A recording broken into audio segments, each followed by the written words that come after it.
animé aujourd'hui. La classique des feuilles mortes, c'est l'une des plus anciennes courses du calendrier professionnel. Créée en 1896, Paris-Tours est synonyme de fin de saison pour la plupart du peloton.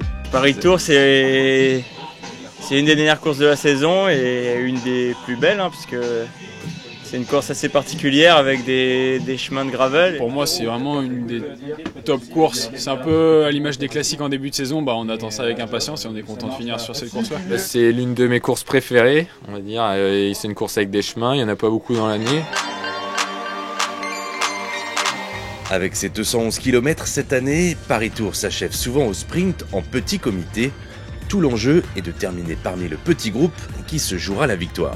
La course se décante grâce au chemin maintenant, donc on est très vigilant et puis faut voir la bonne opportunité pour être devant.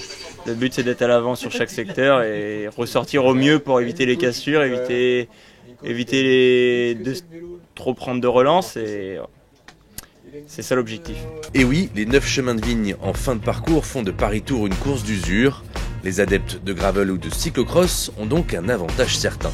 Je pense que ça favorise un peu sur la technique, parce qu'il y a pas mal de virages aussi dans les chemins, donc c'est pas évident, il faut gérer sa trajectoire, mais il faut aussi gérer les concurrents, parce qu'il y en a qui sont plus agiles que d'autres, on va dire, et ouais, faut faire attention un peu à tout, mais ouais, ça rajoute un petit plus dans la course, et c'est ça qui fait la beauté de Paris-Tours en fait.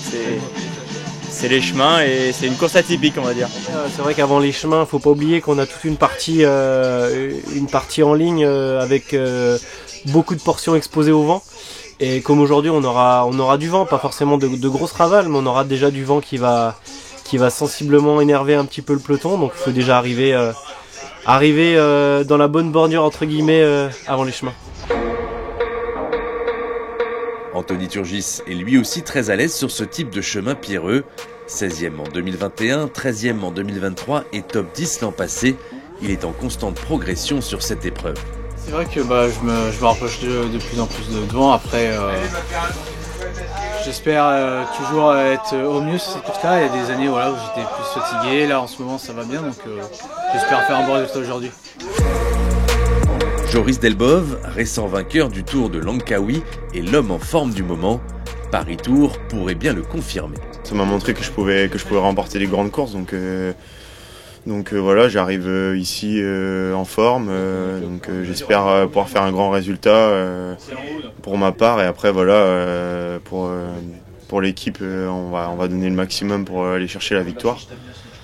Donc voilà, on verra bien tout à l'heure, mais je pense qu'on peut faire une grande course aujourd'hui.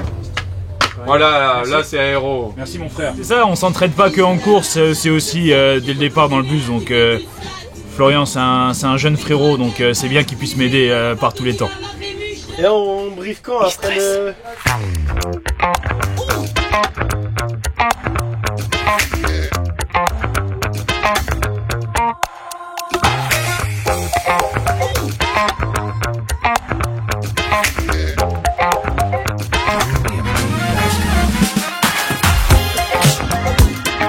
Demi-heure de course, 4 hommes prennent le large. Si l'écart monte jusqu'à 4 minutes, les premiers chemins de vigne anéantissent leurs efforts.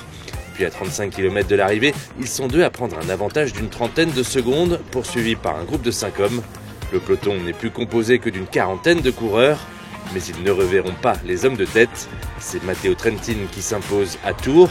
Sandy Dujardin termine 16e. Leur visage en témoigne. La 119e édition de Paris-Tours n'a pas failli à ses promesses. Les coureurs ont tout donné. Ouais, c'était dur, ça va pas trop débrancher de la journée et j'arrive dans le deuxième groupe. Mais bon, si t'es pas placé dans les chemins, tu reçois terrible. J'ai essayé de me placer au mieux et le groupe avec Christophe, ils sont sortis à la fin d'un chemin sur une relance. J'étais milieu du groupe, j'ai pas pu y aller, après c'est comme ça. Ça a roulé vite toute la journée, mais ouais, je suis à ma place.